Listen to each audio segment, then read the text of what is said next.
Em 18 anos de sacerdócio, eu nunca atendi e acompanhei tantos casos de tentativa de suicídio. Inclusive de adolescentes, inclusive de crianças. É essencial a igreja, é essencial a fé.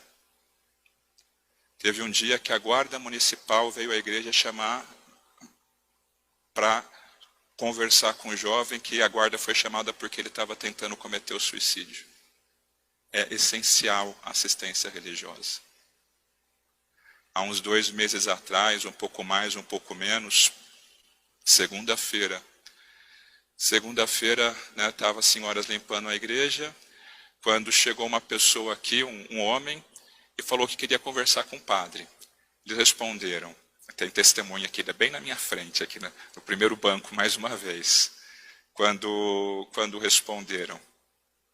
Hoje é dia do folga do padre, ele não sei nem se ele está em casa, é muito importante. Eu vim tratar sobre o meu suicídio. Graças a Deus, eu estava em casa. Graças a Deus. Eu estou falando isso porque foi público, era um grupo de pessoas que estavam aqui. Eu desci, atendi essa pessoa aqui na sacristia. Não foi uma confissão. Né? Ela contou, falou, chorou, ouviu. E de repente ela tirou uma arma da cintura e colocou em cima da mesa. E falou, padre, eu vim para cometer suicídio dentro da igreja, para ver se Deus tem misericórdia de mim. Na hora me veio na minha cabeça, tenta falar com o padre.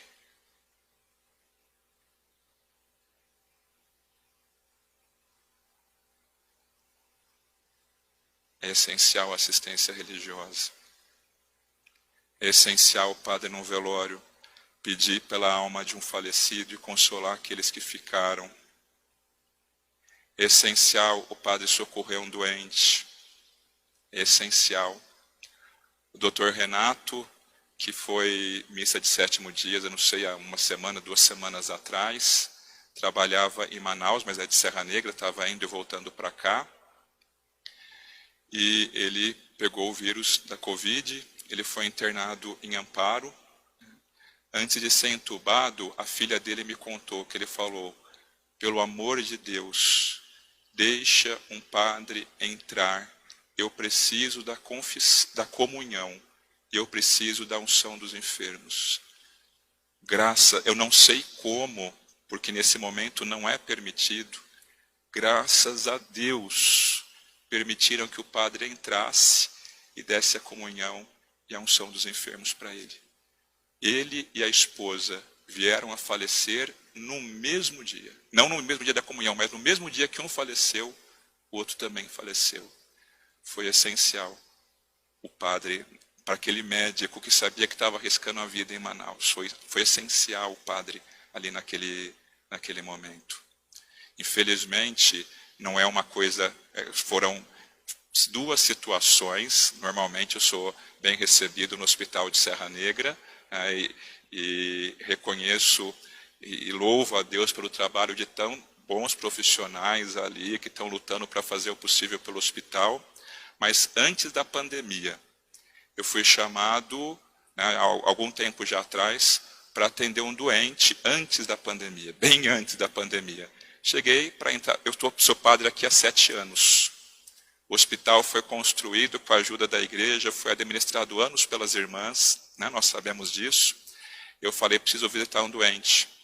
Me falaram, o senhor não pode entrar. Eu respondi, a visita religiosa é uma garantia do enfermo, né? É garantida pela Constituição Federal, artigo 5º, inciso 7º. O senhor não pode. Eu falei, então, por favor, tenta conversar com quem está acima de você, quem responde pelo hospital. Ligou, a resposta, ele falou que o senhor não pode entrar. Daí eu briguei. Eu falei, não, então fala que eu quero ir na sala dele, eu vou conversar com ele, porque essa pessoa tem direito.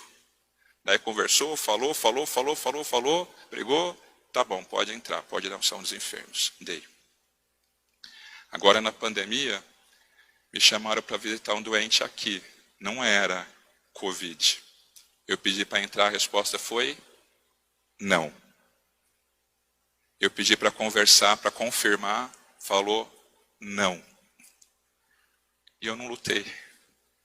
E poderia ter sido essencial.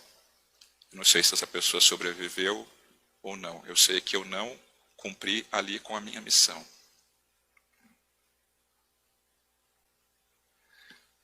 A gente sabe que a gente corre risco. Quem está aqui nessa igreja agora, todos os cuidados possíveis e imagináveis estão sendo tomados. Mas cada um está consciente, não está? A gente está correndo risco. Só que quando a gente vai também ao mercado, a gente corre. E quando a gente entra na fila da Caixa Econômica ou da lotérica, a gente também corre.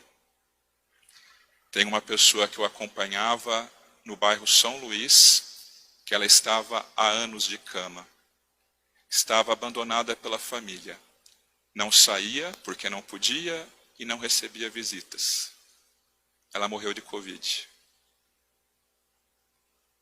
Porque a cuidadora, pobre, transmitiu a doença para ela.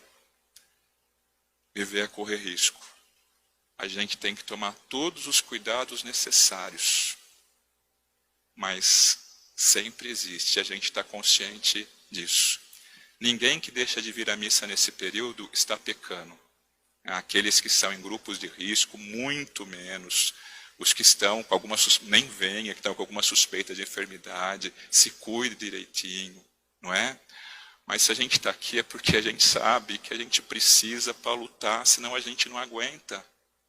A gente sabe que é essencial para nós. Para quem tem fé talvez não seja, mas para nós é essencial. Sem mim nada podeis fazer. A gente entende, eu não posso, eu não consigo. E a gente vem, a gente reza para não ficar doente. E se a gente ficar? A gente vai rezar para sarar. E se a gente não sarar? A gente vai rezar para que Deus nos acolha no céu. Na nossa diocese, 4 ou 5 padres, nosso clero é pequeno, são 30 e pouquinhos padres, 4 ou 5 pegaram já Covid. Um chegou, na verdade é um caso suspeito, mas ele chegou a ficar na UTI. Graças a Deus, todos se recuperaram, estão bem. Agora eu tenho um colega de seminário, um ano na minha frente, em Santo Amaro, Padre José Carlos. Ele contraiu a Covid em novembro.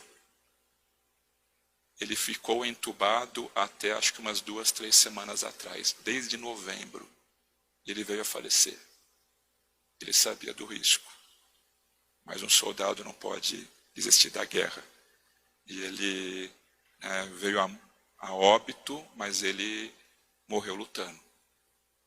Eu não quero ver mais aquele terror que eu vi naqueles dias em que a igreja parou de ter celebração. Pô, eu não quero, eu não posso mais. Não dá. Tem padres, amigos meus, que ficaram doentes da nossa diocese em depressão de ver o que só um padre vê na hora que a pessoa vem aflita diante dele. Eu não posso parar de celebrar. Quem não quiser vir não precisa, mas tem gente que não pode ficar sem, porque senão não vai aguentar. É isso. Então, eu peço que a gente reze, eu peço que a gente se expresse. As nossas necessidades têm que ser expressas com respeito às nossas autoridades, porque elas também precisam nos ouvir para tomarem as melhores decisões. A gente não está pedindo um favor, a gente está pedindo que se observe algo que a gente tem direito e que mesmo nesse momento de pandemia, e sobretudo porque a gente está num momento de pandemia, a gente sabe que só dobrando o joelho diante de Deus a gente vai vencer, sobretudo por isso é essencial. Rezemos para que tudo isso seja vencido. Se alguém contasse há 1 ano e meio atrás, a gente ia dar risada. Aqui no Brasil passaria um momento de dificuldade em que se celebrasse uma missa com o povo, você poderia ser multado e você poderia sofrer um processo penal. Chegou o dia. Quando a pessoa mexe com um monte de coisa na nossa vida, a gente leva. Agora, quando mexe com a comida de um filho, daí é difícil. E nessa situação, com toda a boa intenção, foi mexida com alimento de filho. Daí eu não posso.